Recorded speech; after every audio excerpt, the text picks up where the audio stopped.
rugby in the majors this week, we highlight the Lone Star State matches, which kicked off simultaneously last Friday night. There's a new Major League Rugby standings leader. Enla Melee host Victor Perez and I discuss the history and growth of rugby in Latin America, as well as the players from the region who are participating in MLR. And finally, we take a quick look at this weekend's Las Vegas Sevens.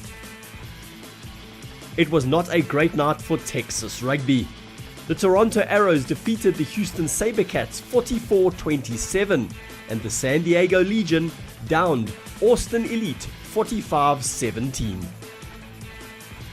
Toronto scored 5 tries to secure a bonus point and their second victory of the season, as Houston fell to a 1-2 record. Fly half Sam Malcolm contributed 19 points to their performance, while his opposite number and namesake Sam Windsor led his team with 12.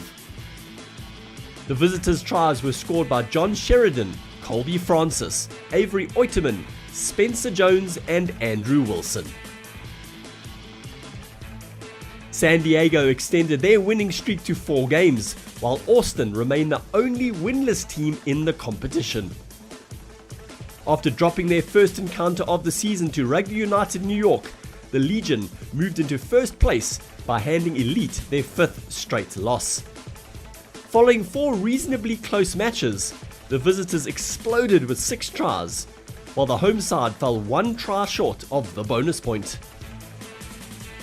Legion's touchdowns were scored by JP Duplessis, Dean Muir, Devon Short, Nate Ausberger, Faka Osi Pifaletti, and Savenatha Toto Vosau.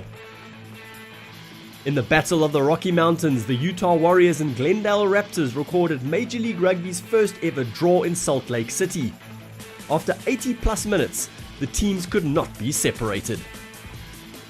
In Sunday's Game of the Week, Rooney finally felt what it was like to lose, as the defending champs came away with a 33-21 victory. San Diego's impressive performance leaves them with 18 points through 5 games, one more than Nola Gold, who have a game in hand. Seattle are 1 further back, while Toronto on 12 points round out the top 4. All 3 matches in Week 6 take place on Saturday night. Rooney travel to Houston, 8 p.m. Eastern, 7 Central. Glendale host Toronto at 9 p.m. Eastern, 7 Mountain in their home opener. And Nola Gold will be aiming for the summit when they play Utah in the Rockies from 9 p.m. Eastern, 7 Mountain. Legion, Elite and the Seawolves will enjoy a bye this weekend. In terms of the region in itself, rugby is definitely growing and growing a lot more. Since Argentina is our main representative in the global scale, a lot of the teams in South America and the rest of really the rest of the Americas, especially for us Spanish speakers, we look up to the Argentinians. Even the Brazilians are Portuguese speaking and really hate Argentinians when it comes to soccer. Even they push for Argentina to win, which is something really strange for the rest of us in the region. The game is very minor all over. But like I said, it's growing, especially for the fact that Rugby Sevens is now an Olympic sport.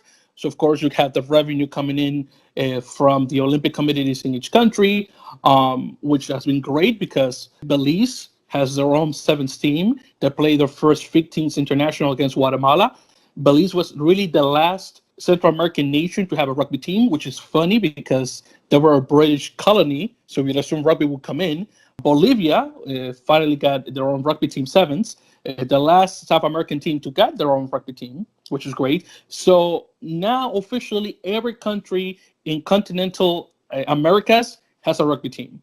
Now, when it comes to us in the Dominican Republic, the game has been played since the 70s. It was actually brought by a Frenchman of all people, who introduced it to the, that will be the Autonomous University of Santo Domingo. Fun fact, the first university in the Americas. And through him, the sport started to grow. But now again, with the whole inclusion to the Olympics, we have gotten a lot more support from the Dominican Olympic Committee, as well as a lot more support for the FIC teams side of the game. The great thing about having the U.S. is because a lot of us migrate to the States some Dominicans, Dominican Americans have picked up the game in the States. A lot of them are now going back to the R and playing for our national team, which is great. A lot of us from New York too, which really caught me off guard. So again, things are looking up for rugby in the Americas, which I'm really happy about. Take us through some of the South American or Spanish-speaking players that are playing in Major League Rugby. Well, just to give you a breakdown on top of my head, for example, the one that has the most players thus far that I know of, it will be Austin Elite. They picked up quite a number of Uruguayan players. You got, for example, what's his first name? But last name Sanguinetti. A guy is doing quite well for himself, I have to say. Right now, of course, playing for the Teros. We'll talk about the what's going on with the Americas Rugby Championship. You got him. You also have Juan Echevarria, who's a prop, again, and also now with the Teros playing. There's also Rodrigo Silva, that usually plays on fullback for the Teros. He's marked as a wing for Austin. And then and after that, you got Andres Vilaseca from the Uruguayan set of players in Austin. He plays center, really good player. Speaking of which, let me see. Oh, I take that back. Sanguinetti's not in the team. Sorry, I got that confused. I think he's in another team, but it's not there. But you also have Marcelo Torrealba, who's from Chile, the only Chilean playing in Major League Rugby. Kid is really good. He actually played this past game when they lost to Utah Warriors. And then finally, you got who didn't really came from the whole Americas Combine that happened in 2018. You got Sebastian Calm, who's also Chilean. He already said that he wanted to play for the Eagles. So more than likely, that's the team that he's probably going to play for if he gets picked up. In all honesty, I really want him to play for Chile. That Chile definitely needs a player like Sebastian, and the guy's a machine.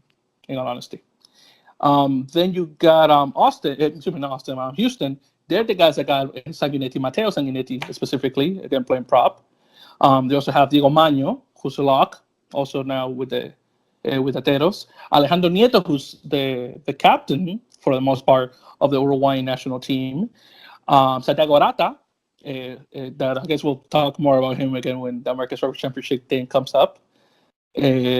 So again, most of the Uruguayan players are already in Major League Rugby for the most part. Then you got, for example, Toronto Arrows. They have a couple of players there. Let me see. The New Orleans Gold also has one. So really, it's only those teams. Everyone else didn't really pick up that many. Utah Warriors picked up Josh Reeves, the fly half, who plays from Brazil, originally from New Zealand.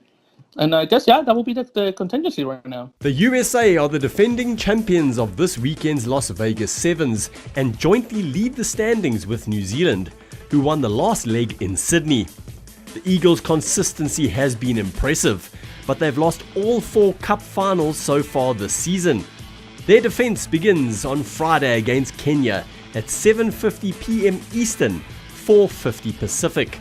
Next, it's Argentina at 10:51 Eastern, 7:51 Pacific, and on Saturday, they face France at 4:26 Eastern, 1:26 Pacific. The quarterfinals take place the same day, with the last 4 matchups on Sunday. For our South African viewers, the Blitzboks start their campaign versus Japan at 3:12 a.m. SA time on Saturday morning, followed by Chile at 6:13. What should be the pool decider against England features at 10 past midnight. With only 2 series points separating the sides, the result could determine who fills the last automatic Tokyo Olympics qualifying spot ahead of Vancouver. And that's it for episode 6 of Rugby in the Majors. Remember to subscribe. Until next week, cheers for now.